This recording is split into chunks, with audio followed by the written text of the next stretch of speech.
Welcome to Reviews.org. Today we're talking Xfinity Internet. You know, it feels like the best and the worst with Xfinity. They've got an amazing product for a reasonable price, but their infamous customer service has us shaking our heads. Now, we still feel like Xfinity is worth it, but let's talk prices, speed, and customer service.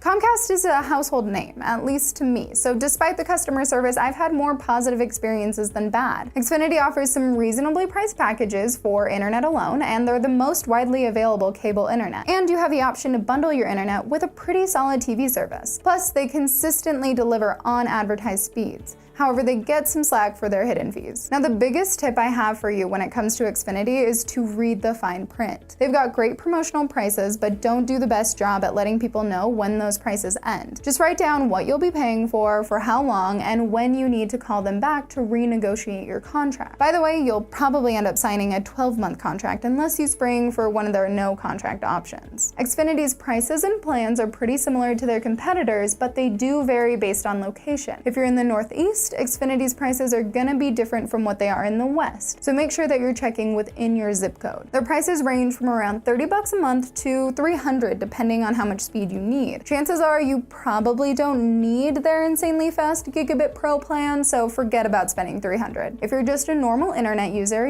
browsing, streaming, then you'd probably be safe with their least expensive option. But if you're sharing Wi-Fi with family or roommates, then you'll need more speed, so look for something around 100 to 250 megabits per second, depending on how many people are in your household. Xfinity's 250 megabits per second plan is the one that I have with my 7 roommates, and we never have an issue. Now, Xfinity has some fees that you'll find with most internet providers. You've got to pay an activation and installation fee, but the installation fee can probably be negotiated down, so try. And then there's the early termination fees, which you only need to worry about if you cancel, but they are notoriously expensive. So if you're thinking of leaving Xfinity within a year, then I definitely go for the no contract option. They're a bit more expensive, but they're better than the cancellation fees. Oh, and you'll need a modem. Xfinity offers them for $11 a month. They say their modems are amazing. I say get your own. They're around $100 and pay themselves off in 10 months. Xfinity's fees are nothing outrageous, and once you get over those, you get the high quality internet with a variety of options. Whether you use your internet for regular browsing, gaming, or streaming, Xfinity has a plan that can sustain you and that probably works for your budget. You're gonna want one of their plans with more megabits per second if you're a gamer or if you can't stand that buffering whale. But regardless of what plan you get, you can plan on speeds that match what they're advertising. I'm not saying slow service doesn't exist with Xfinity, but they've been vetted by the FCC's Measuring Fixed Broadband Report of 2016 for providing the speeds that they advertised. So if you pay for 150 megabits per second, you can plan on getting it. Now, most of their plans have a 1 terabyte data limit, which is honestly a ton of data, enough to stream 600 to 700 hours of HD video.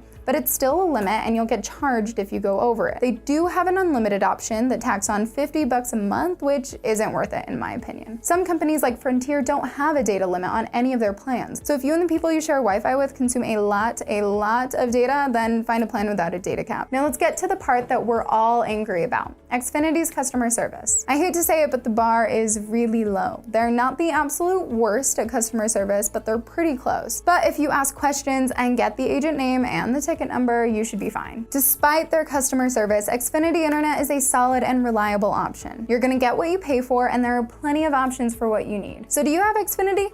Let us know what you think in the comments, and we'll see you on the next review.